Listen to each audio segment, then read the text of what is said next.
Good morning, um, everybody. This is the Scholars Table.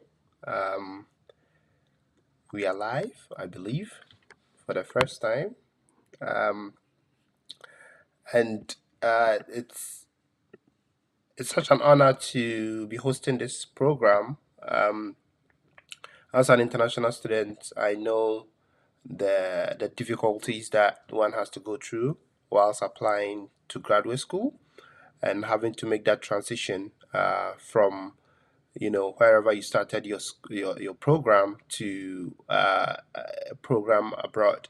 So today we're going to have a very informal conversation with one of our seasoned academic, um, who is going to share her thoughts, experiences that she's gathered so far, and hopefully we're going to learn a lot from her. So let me not just let me not waste time.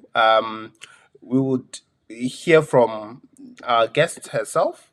Um, so, I mean, Sola, can you kindly tell us a bit about your background prior to graduate school? How was it like? Where did you start from?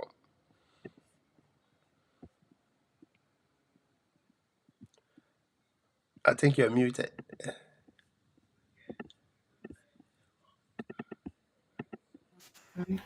Yeah. Oh yeah. Oh, I'm muted.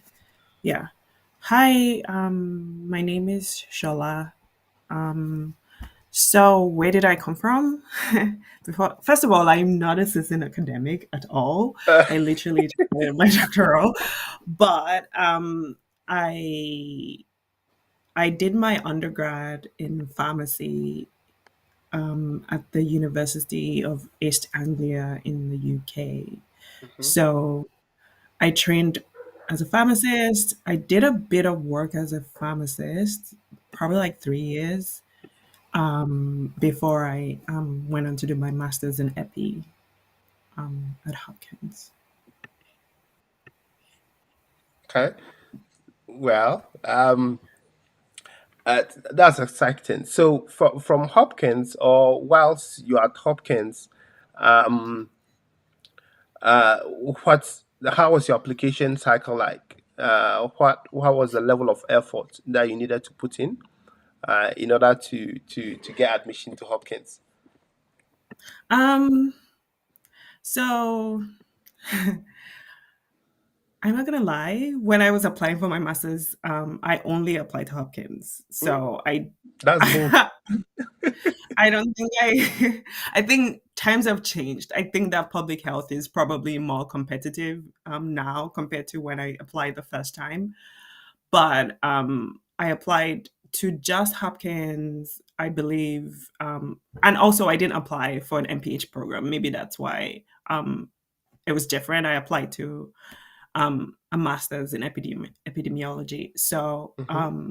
yeah, I I basically just like wrote my personal statement, did the application, asked for references from my professors um, from my undergrad, and submitted. I really wasn't expecting that much from Hopkins, to be honest, but then I was surprised, and yeah, and I got in. So I mean, so when you say you didn't expect much from Hopkins, what do you mean in terms of the environment or the level, the I mean, like quality? I wasn't expecting to hear back, like, Okay. from Hopkins, yeah. Uh-huh. Like, 'cause it was it was very low effort, I think. So I kind of expected I kind of thought that, "Oh, maybe I should have taken this more serious. Maybe I should have applied to, like, 10 schools and all of that." But, yeah, it was a pleasant surprise, obviously. But yeah, the experience at Hopkins was good, I would say. Yeah, if you're asking for that question. Yeah, it Yeah. was nice. It was my first like introduction to public health. I think I first heard about epi and public health like in my undergrad program when we had some guy that came to talk to us about like other things you can do apart from pharmacy. And yeah, and I was like, oh, this is some interesting thing because I kind of got um tired of, I think my expectations for pharmacy and what I got out of it was like completely different. Hmm. So yeah, I was like, oh, let's try this. I kind of like research. Let's see what comes out of it. And I think Hopkins was great as a first introduction to public health and epi specifically. I think that they have a lot of like seasoned researchers at Hopkins. Hmm. So depending on what you're interested in, I think that you can find a lot of people doing what you're doing, provided it's not like super niche. Yeah. Um, that was great. And I like that Hopkins was very international as well. It was very diverse. Like you didn't feel like your voices were not being heard at Hopkins. I did not feel like I was an international student at Hopkins because everyone was kind of like the same. So yeah. Yeah, I mean that is one exciting thing I realize about Hopkins is that, I mean, the environment is very like international, as in multicultural. You have a lot of people from all sort of life coming in, and it's so much enriches the program. And by Yeah. the time you're living there, you know almost everybody from at least one continent. That I think that is a good thing. Um, so I mean, like, so once you were at Hopkins, or once you completed Hopkins, would you say there are specific lessons you learned whilst you were during like doing your master's program? Yeah. So I would say that if your goal is to like pursue a master's program and not like stay on to be an academic or like try to pursue a doctoral program, I think that um, taking the time out to like um what is that word, network, is very important as an international student, especially if you feel like like I don't want to stay in an academic environment, I want to leave and go like work in some like nonprofit or something like that. I think that when people come in, obviously everyone wants to get an A so much on their lectures, and like I'm not saying that you shouldn't study, but I think that people get to like invested in like passing so much that they forget that the program is going to end and I'm going to need a job in like a few months. And then I feel like during by the time the program is ending, you start seeing the faces of international students. They're not as happy anymore because like those job offers are not coming, and like, oh, what am I going to do after? Like, so I think that taking time out, even if you do want to like stay and like work at Hopkins or like go elsewhere, I think just like there are tons of like keep an ear out for like all these companies coming to talk about their, you know, what the work they do, or like some alumni that is talking about some work they do somewhere else. I think that just kind of maintaining that relationship will help you in the long run. I think that was the one thing for me, because I didn't immediately go on um to my doctoral program after I finished my master's, but I kind of wish that I wasn't all about my books, and like I tried to like you know, network more. And I Yeah, think and see, like that is one of the issues that, I mean, we typically have. Maybe even not in your case, but for those of us who started our school from, I mean, Africa, from maybe who had our undergraduate from Africa, everything was so focused on getting grades. Everything was focused on passing. So we carry the same mentality to to study abroad. So we are overly competitive, and we lose that opportunity to actually um, get to know a lot of people, network a lot of people, because somebody will say it's often not your grades that will take you somewhere. It mm, is, you know, the network you build. And you know, when you go to an environment where there's so much richness in the level of network you can build, I think we should all take advantage of that. So after you graduated, and I know like you worked a couple of years with the Department of Epi. So at what point did you think you needed to get a PhD? Weren't you having enough skill to do whatever you were doing, and decided to go for a PhD? I mean, like I've always knew I was gonna do a PhD. I think that I actually set out to do a PhD when I applied for my master's, but I felt like I wasn't quite competitive, especially because I didn't have any research background. I was just coming in straight from like a community pharmacy background. So I thought, I don't know if I would be competitive. That's why I applied for the master's. But I've always kind of knew that I was going to do a PhD. It was just a matter of like when. And I think that taking the time out to work really helped me kind of decide what I wanted to do for my PhD because I was like hovering between like two fields. Like, do I want to stay in infectious disease or do I want to go elsewhere or do I want to like, go back to my pharmacy route and all of that? So I think that I always knew. I mean, you could say that the skills you got from your master's program can help you in your work depending on what you want to do, Hmm. but but I generally just like research, and I think that I kind of already knew, like it was just a matter of time, and like I was also kind of tired from going to school, so I was like, oh, let me take a break from like from like school and work for like a couple of years, and but I knew, so yeah. Yeah. But I So think that no, go mhm, ahead. go ahead. Go ahead.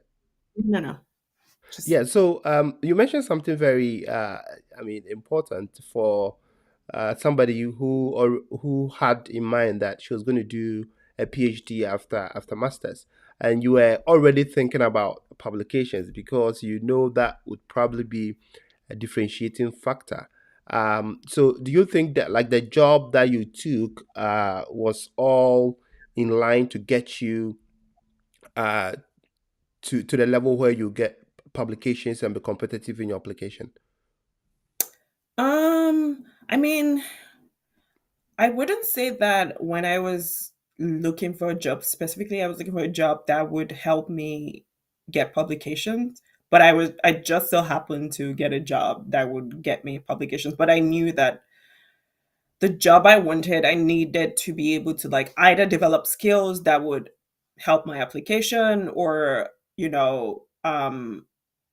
give me an idea of what I wanted to do for my PhD program, Mm-hmm. right? So I I felt like I already created a lot of relationships that even if I got a job that wouldn't directly give me a publication, I would be able to publish outside of my job. So I made some connections outside of that.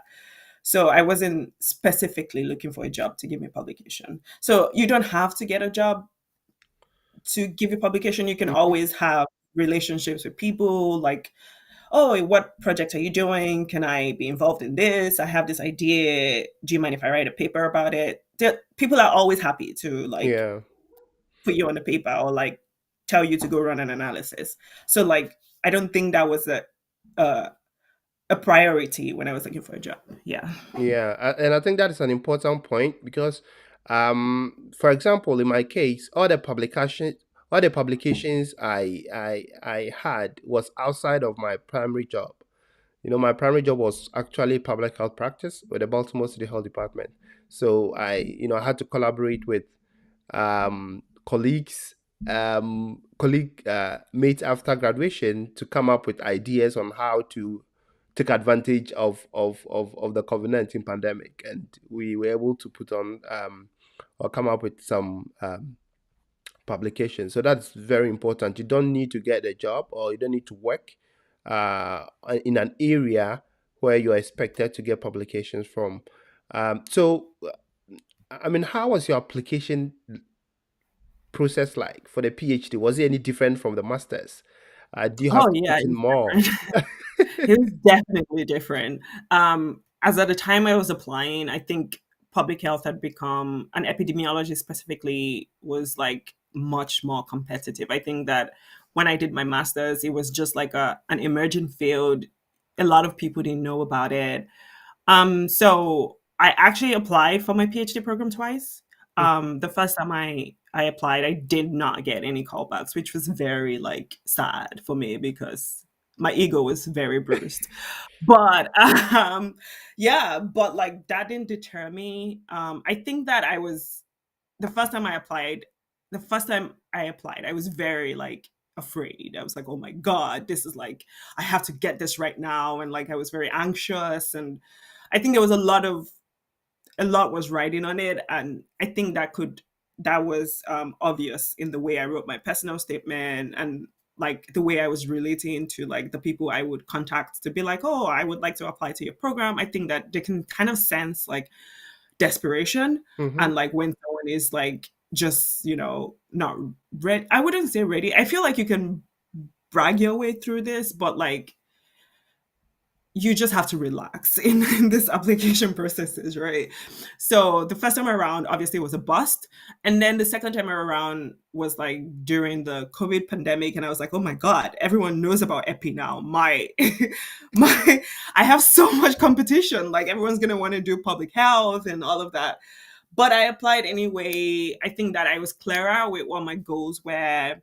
I wasn't I applied to like different levels of programs. So I didn't like say, oh, I'm just gonna apply to all the big public health schools. I Mm-hmm. kind of spread it around as well. Yeah. And then I made sure like previously I only like contacted like two people from like the schools I wanted to apply to, and I didn't like follow up, but I made sure like I contacted them. I like, talked about my interest properly. And I had proper conversations with them rather than like it being like, oh, these people, I really like them and I want to, go to their school. Like I kind of just talked to them like a normal person and I told Mm-hmm. them my interest. And basically, I have like a very interesting background and how that is kind of very helpful for me. So, yeah. Yeah. So do you think that I mean you getting in touch with faculty members or people that you feel were having your line of interest did improve your chances this time around? Yes, definitely. I think that it did. I think that it's actually very important to form those. Some people are lucky that they don't have to. I mean, I feel like maybe, but I think that more and more now you have to make yourself known, especially if you like. There are some programs that are just a lot of people are just applying to it, and if they've never seen your name before and they've talked to somebody that they feel like this is like a great fit, they will probably uh, extend an interview to that person, right? Because they've already seen them and they know their face. So I think that I I I know schools will be like some schools will be like, oh, you don't have to reach out or whatever. And if the schools are like specific, if they're very specific about not reaching out, I probably wouldn't reach out. But if it's like up in the air, I think that I would like. It is very important, I would say. Yeah, we can't hear you anymore. I can't hear you. I can't hear you. You can't hear me?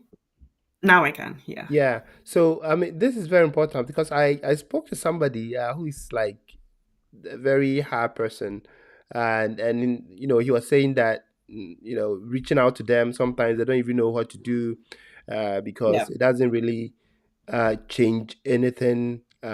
So it's all about the effort you put in. But I guess it differs from school to school and Yeah. program to program and the way funding is spread in some programs. So that I think makes the difference. So how was the interview process like? I know like we met on a couple of interview sessions together.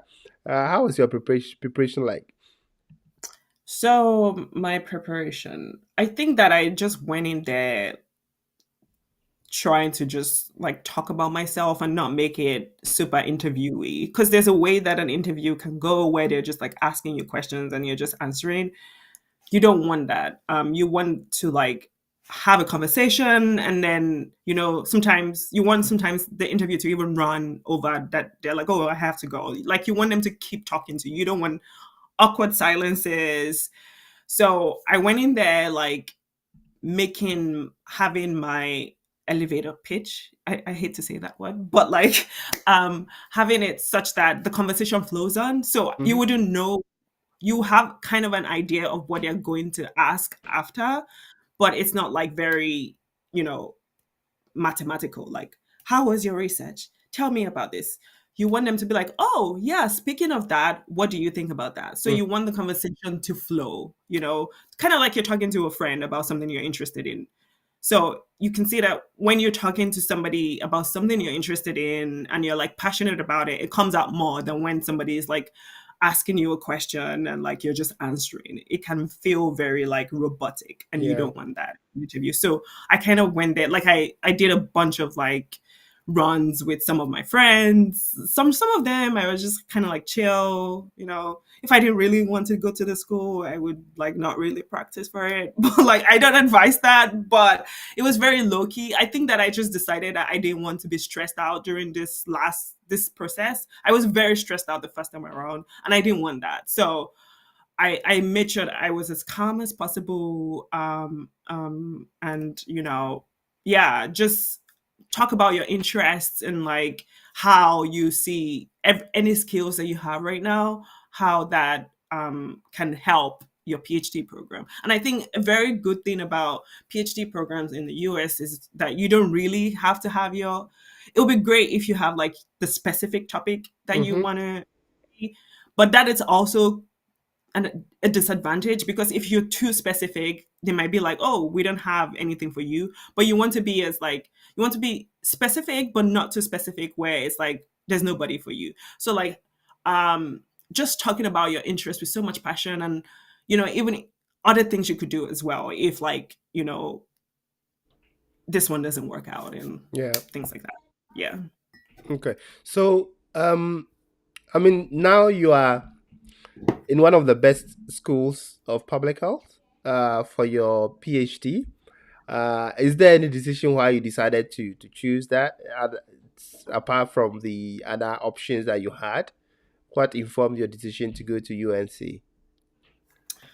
I think that I really wanted to know my epidemiology, and so UNC's epi is very strong. I'm not gonna lie. I've learned more epi than I've learned in my life. Like, and Mm-hmm. I'm still learning more, and I'm still not done.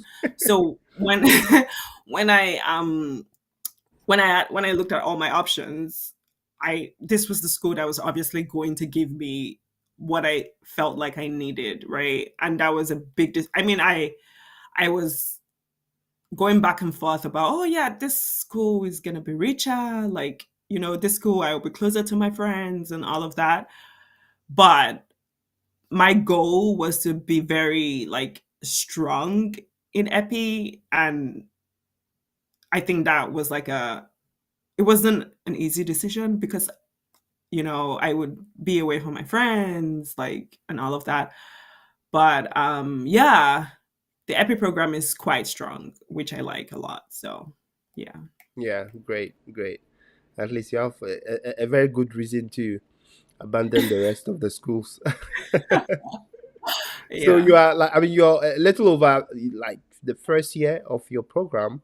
How are you able to balance school and your, school life balance? How are you going about it? Because, I mean, I'm Mm. told PhD is a bit tough, right? So how are you handling Yeah. it?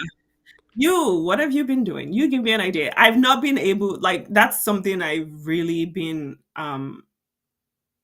they always say, the people before me that have done a PhD, they always like, yo, you should try to like not work on weekends. Like, you should, try to do other things, apart from working all the time.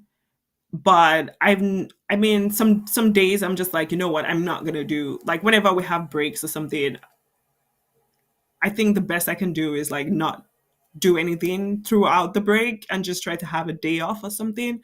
But that's just like something I'm also trying to work on. So I don't, if anyone has a better advice, I don't know what other PhD students, if there are any on this call, like what they've been doing or what you have been doing, Banda. So you tell me, like, how do you balance work life? I don't know. It's very hard, so. Yeah, yeah. It can get a bit overwhelming sometimes, but I mean, what is there to lose? I mean, your you still have to think about your mental health. So I usually chill about, worry myself too much about, uh, academic issues, and I go along with the flow. Um, so I mean, you've gone through uh, masters at Hopkins, which is the best or one of the best. You are now in doing your PhD in one of the best schools. What lessons have you learned in your application process that you can at least share with our listeners who are also looking to expand their frontiers in the academic field? Um, Application process, start early. Hmm. You don't want to like submit at like whatever the deadline is because it's gonna crash.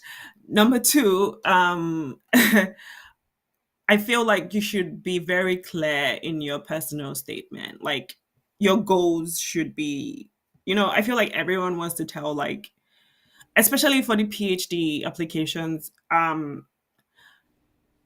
it's easy to like go all. I know like pe- I feel like everyone here is from sub-Saharan Africa. Am I? Hmm. Am I?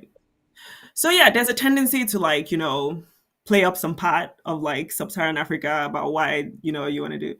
I think that your goals should be like super clear from the beginning, so that the person that is reading they're gonna read a lot of personal statement, right? Hmm. A PhD, you don't want to waffle around and have like lot of sad stories and all of that.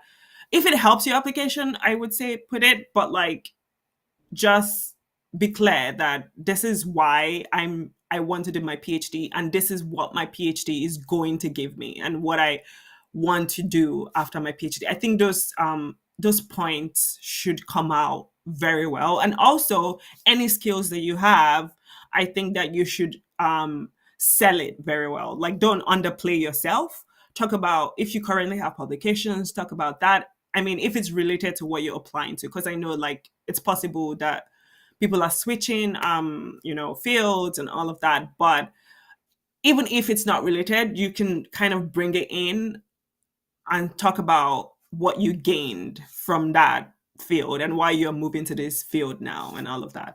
So I think just clarity of the reason why you want to do a PhD, because a PhD is like serious. Like there's some days that you feel like, oh my god, why am I doing this? So you should be able to remember like this is why I wanted to do this, so that that keeps you like that propels you, and doesn't, because you're gonna be frustrated. I'm not gonna lie. A lot of people told me, I was like, oh, what is this? It's just a PhD.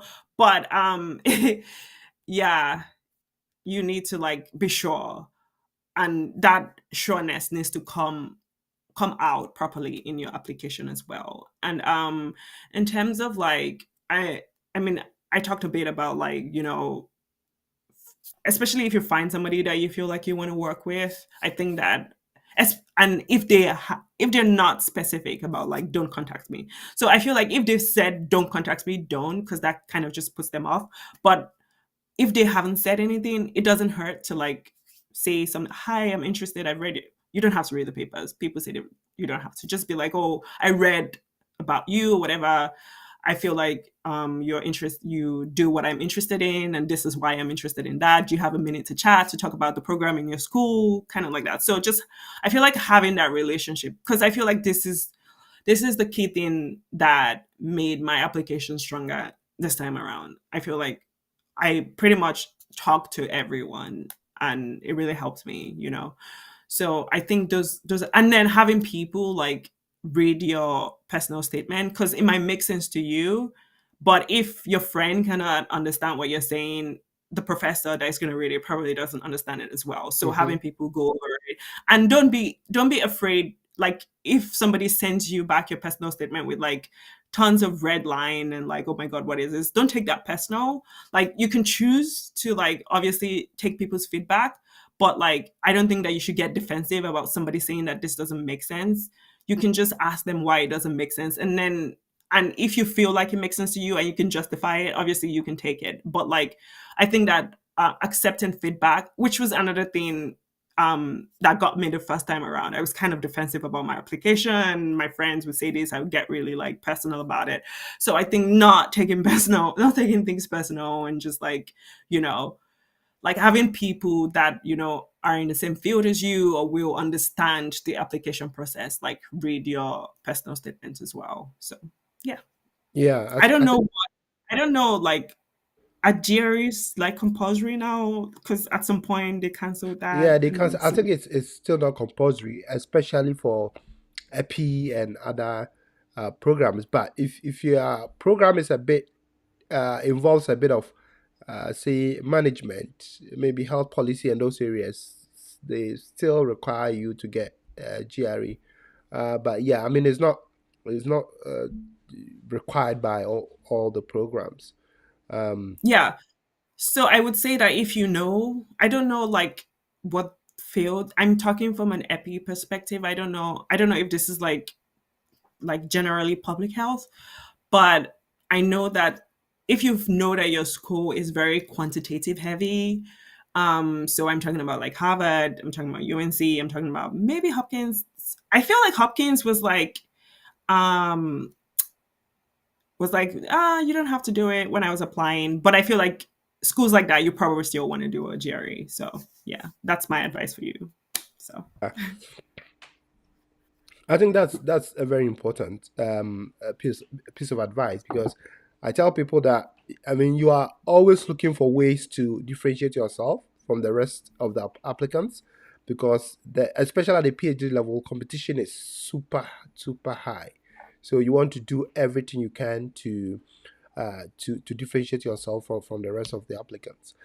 So we are 35 minutes down the line. We will be coming to an end soon. You can't take too much from a PhD student.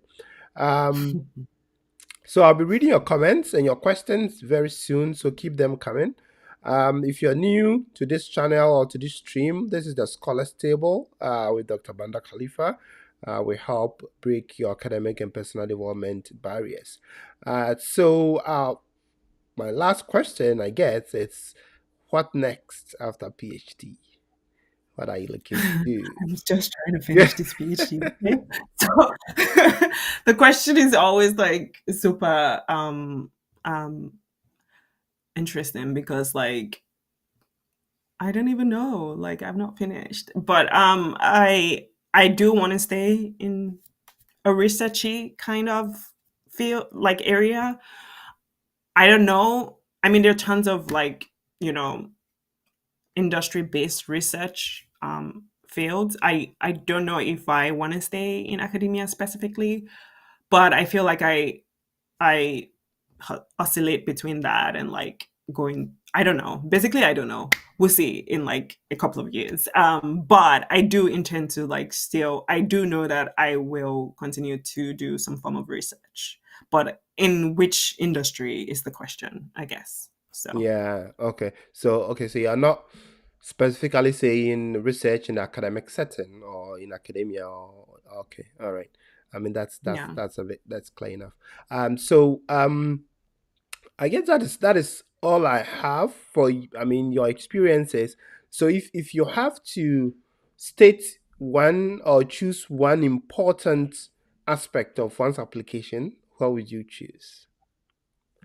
I would say your personal statement Really? is that's the most important because like everyone that comes in to do like a PhD program or a master's program, they all look similar. Like everyone in general have similar backgrounds. So like how can you differentiate yourself from other people? That's the only way you can say, "Oh, I'm different from this person that also has like 500 A's, that also went to like this certain school, that also has like 2 years of work experience. How can I differentiate myself from that person?" It's the way you talk about yourself in your personal Yeah. statements. Yeah, Yeah. I think I agree. I agree with you because I mean at that level, everybody's coming in with unique set of skill. And I tell people that your PhD personal statement is not the time to be talking about your childhood dreams and Yeah. your childhood life experiences. Those things are for master's degree. Once you've gone past that, you need to showcase your abilities and let them convince them why you should be the candidate for that slot because it's extremely limited. Um, Yeah. so our first question comes in from Beth. He's saying that so as she was writing his personal statement, um, is there any app that she could use, whether Grammarly or Quillbot, any other apps? Are you particularly familiar with any app for editing or something? So I didn't use apps. I used my friends. So I don't know. I don't use any of these apps. So yeah, I can't comment on that. Do you have any, Banda? I can hear you. Yeah, so I've used Quillbot before, and it's I think it's extremely good. If you haven't used it, please check it out. It's Okay. extremely good. It's like a software that uses AI to paraphrase whatever sentence you use or gives you Okay. ideas on how to be creative, how to be fluent. So you can put in a statement or a line, and then it paraphrases it for you in like seven different forms, and it's like really really legit. So it's yeah, so you can use Quillbot to kind of make your personal statement a bit creative looking. And I mean, Grammarly is mainly for editing, so if you want to check your grammar, your punctuations and all those things, Grammarly can help you with that. I hope that answers your question. um, the next question is that the person say the person says he's in grade 11. He's in grade 11 from Zambia. Are there any advice that you give to somebody in that early stage of their academic cycle? What is grade 11? I, like, what does grade 11 correspond to? Yeah, so grade 11 would probably be like high school level, probably. Is it high school? Yeah. Okay. Um, yeah, I did not expect that, but I think that if you do plan to, if you think that a master's, a PhD is something that you are going to pursue after like high school, I think that you should try as much as possible to have good grades in university, Mhm. because for this, your transcripts do matter. I mean, you can sell why you failed certain classes, but failing everything is probably not going to look good on an application. So, like, trying to get good grades in your university, and just having, also maintaining like relationships with your professors in universities, because they're going to help write your reference letters as well for masters and for PhD. So it's just making sure like you have a couple of professors that you can reach out to like provide a reference for you as well, and try to have fun. I mean, you're still in high school. Oh my god, what are you doing here? Like, yeah, it's very. I surely wasn't thinking about like masters or undergrad or PhD program when I was in high school. So that's great that you're thinking about it right now. But also like try to experience the whole, university, because like you're only gonna get that one. So like Mhm. also have fun while at uni. So yeah. Yeah, yeah, and I think it's important that I the whole reason why I decided to go on this trek of mentorship is to try and give people uh, what I didn't get when I was in school back in the days.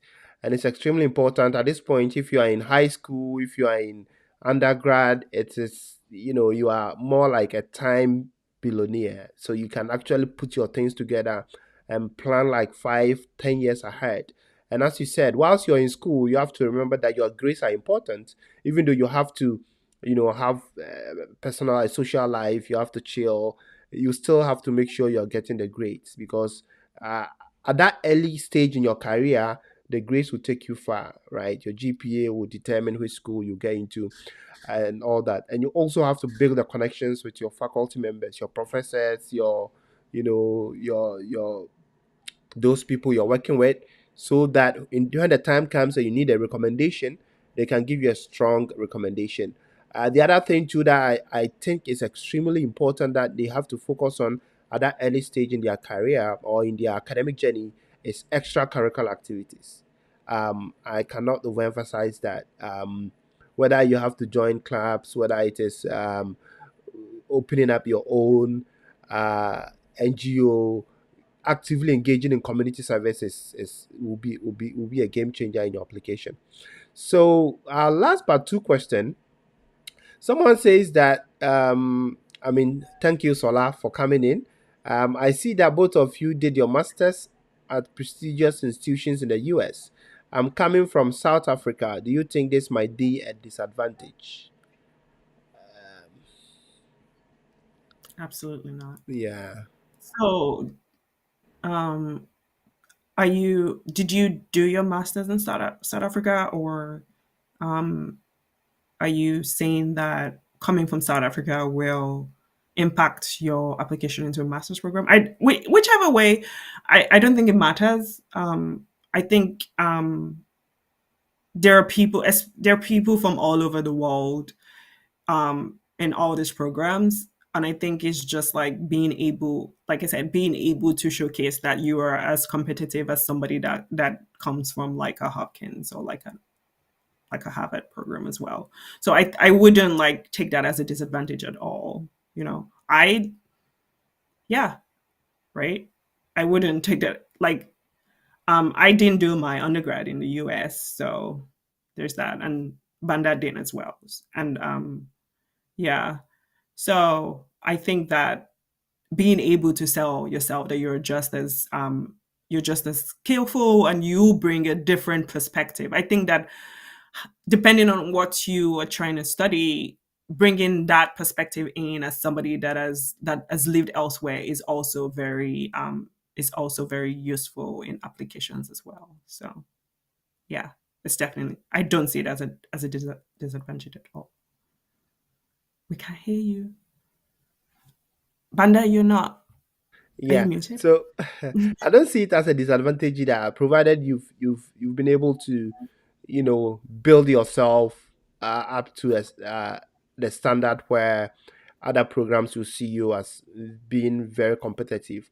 Although I have a couple of colleagues who, for example, it becomes tricky when, for example, you do your masters. I have people who did their masters in Ghana. They applied for a PhD in the US, and some of them didn't get it. Especially if you're targeting like prestigious institutions, the competition becomes very tough, and at that time they want to know, they want a program that they can attest to, for example, the rigor or the quality or something like that. So Nicola says that he had his masters at the University of with Waters the brand. Hopefully, I'm mentioning it correctly. With MSc in epidemiology and biostatistics. I guess he's applying for a PhD. I should think so. So yeah, I think it's a solid background. If you're able to convince them through your personal statement, um, your recommendation letters, and all that, I think you should have a fair shot. And Salah also mentioned something that is, I think, very important. You shouldn't only focus on top schools. Let's say top five schools. If you're applying, you have to apply wide, right? You can still apply to the top schools, but make sure you're also looking at very good, decent schools who might be maybe in the middle tier or something like that to improve your chances. Um, And I think I would just add that I think that if you in situations like this is where like having a relationship prior to the interview matters, right? Even before you submit your application. Like if you feel like, oh my God, I might not be as competitive, this is a perfect situation for you to like find a faculty member that is doing something that you want to do and just like try to create some form of like impression on them so that they can interview you at least, and then you blow them away in your interview as well. So I don't see it as a disadvantage at all. If maybe I don't know, but I don't know a lot of people. I would say that I don't know. I know people that have gone from undergrad in Nigeria straight to a PhD program, right? But Yeah, so I don't think that's why I don't think yeah, it's a disadvantage. But I definitely think that forming relationships in that kind of situation is important. Like I would just not like apply cold and not and nobody knows me, right? I would definitely like form a relationship in that situation. yeah. And it's so important because I mean, throughout my interview process for my PhD, I realized that those that interviewed me were those that I personally mentioned their names in their SOPs in my SOP. Yeah. So those were the people that were interviewing me. They were interested in learning why I chose them or how I wrote I indicated their names. So that is very important. So reach out to faculty members, reach out to people, let them know your capabilities, and then hopefully something good will come out of this. And I would say that if you're going to mention somebody's name in your personal statement, make sure you at least sent an email. Don't like say if like it's very tricky mentioning people's names Yeah, on personal statement, yeah, right? Because sometimes these people don't have funding, right? And if you now say, "Oh, this is the person I want to work for," it could be like, "Oh, sorry, I'm not taking any student this year." exactly. But if you're going to mention somebody, just make sure that you've contacted them and they're like, "Yeah, I'm taking students," because some people do like this thing where they like look on the university website and just find some random person and mention them without really talking to them. Then you find out that professor is on a sabbatical or something like that, which you don't want. So just just make sure that if you put somebody's name in your SOP, just like at least send an email so that they know that you did that. And if they don't reply, send another one. Send an email twice. Then if they don't reply, find somebody else. That's my advice. Yeah. Yeah, I think that's a very important piece of advice.